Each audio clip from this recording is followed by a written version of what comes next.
Security management procedures are extremely important for an organization. They consider and include all aspects around people, controls, processes, and the environment as a whole. One of the first aspects to consider are policies. Policies need to enforce certain principles that are relevant to your organization. When defining different policies, you need to ask the questions such as, what is the purpose of the policy? How will it impact the organization?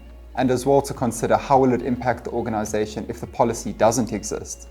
You need to consider the desired outcome for each policy, and you need to ensure that your processes in the organization are aligned to what is defined in each policy. Another security consideration is around passwords. With cyber attacks being on the rise and with technology being so pertinent in IT environments, security and authentication mechanisms need to be set to industry best standards. This will be achieved by implementing MFA, or multi-factor authentication. The purpose of this is to ensure that if a single password is leaked, access is not automatically granted to a system or a control or process. MFA means that on multiple devices, two in particular, you need an authentication token. This could include using a password as well as a one-time PIN that's sent to a device. Another security consideration is a risk assessment. We've spoken on this previously, but at a high level, the risk assessment goes through the entire control environment and it outlines threats and vulnerabilities relevant to an organization based on their current setup and standing. It will serve the purpose to identify where there are gaps, similar to like the gap analysis process, and then it will seek to implement processes to address these threats and vulnerabilities. Another security consideration is the risk assessment.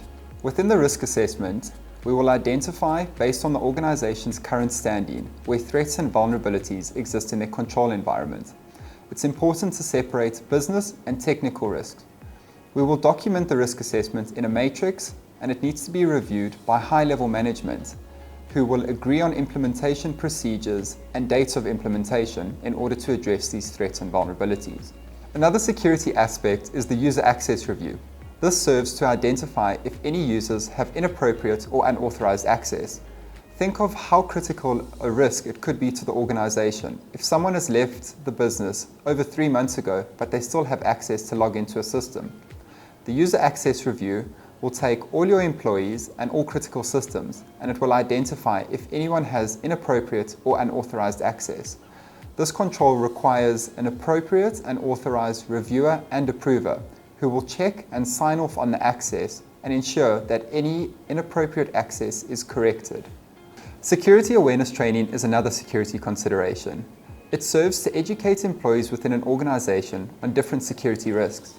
This should be a task that's completed on at least an annual basis, and it gives the organization comfort that the employees have the appropriate skills to prevent them from different cyber and security attacks.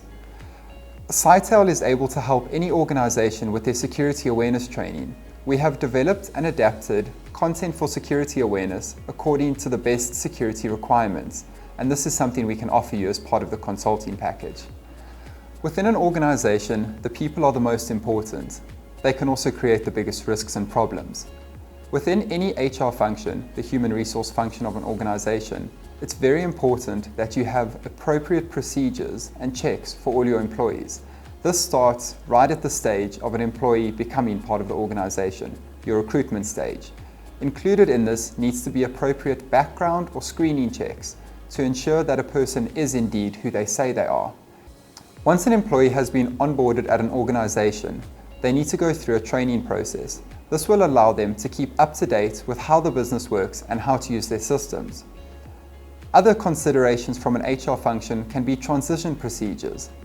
If an employee leaves one department and moves to another, their access rights need to be changed, potentially. This isn't always the case, but it needs to be assessed to ensure that there's no segregation of duty conflicts and that the user has appropriate access and still maintains the least privilege principle. Next steps within an HR function would be offboarding and termination procedures. When an employee leaves an organization, the most important and first step that needs to be done is removing access to critical environments. This is to ensure that nothing inappropriate is done by the user when leaving the organization. All of this documentation and different areas that we have covered here need to be appropriately approved and done by someone in an appropriate position. Another important security consideration is audit trails. Audit trails are simply in place to ensure accountability. If something is changed on a system, you need to be able to trace it back to who made this change.